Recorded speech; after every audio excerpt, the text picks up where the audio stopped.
Ahli pidana Agus Surono juga memastikan bahwa antara alat bukti dan barang bukti, alat buktilah yang lebih diutamakan untuk menetapkan pelaku kejahatan menjadi tersangka. Saat ditanya soal ciri DPO yang diubah penyidik, ahli memilih untuk tidak menjawab dan berdalih bukan tidak bisa menjawab. Apa bedanya alat bukti dengan barang bukti? Mohon izin yang mulia.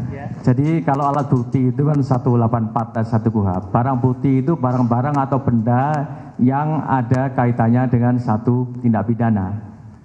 Barang buktinya bisa macam-macam. Surat barang bukti tidak, barang bukti, tapi surat bisa juga dikualifikasi sebagai alat bukti surat. Itu barang bukti.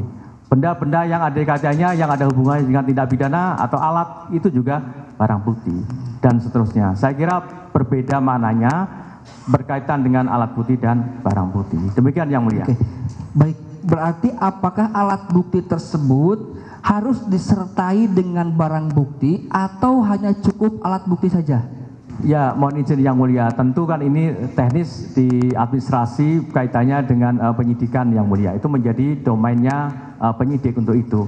Tapi dari apa yang tadi kami atau saya sampaikan di dalam forum sidang yang mulia ini adalah berkaitan dengan alat bukti yang dijadikan sebagai alat bukti sebagai dasar untuk menetapkan tersangka.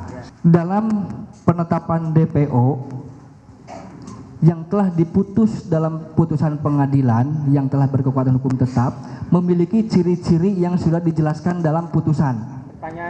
Pertanyaannya, boleh atau tidak dirubah ciri-ciri tersebut dalam penetapan DPO pihak kepolisian?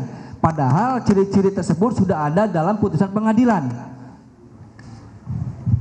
Mohon izin yang mulia, tadi kan sudah saya jelaskan bahwa penyebutan adresat itu dijadikan sebagai petunjuk bagi penyidik. Tugas penyidik adalah menindaklanjuti petunjuk tersebut yang ada dalam putusan pengadilan. Mohon izin ahli, pertanyaan kami itu boleh atau tidak ciri-ciri DPO yang termuat di dalam putusan dirubah oleh penyidik tidak sesuai dengan ciri-ciri yang ada dalam putusan, boleh atau tidak?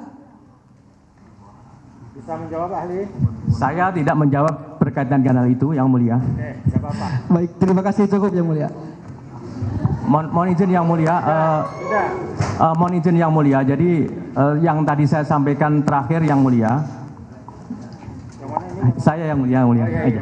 Izin yang mulia. Yang tadi saya jawab terakhir itu saya tidak menjawab. Bukan berarti saya tidak bisa menjawab.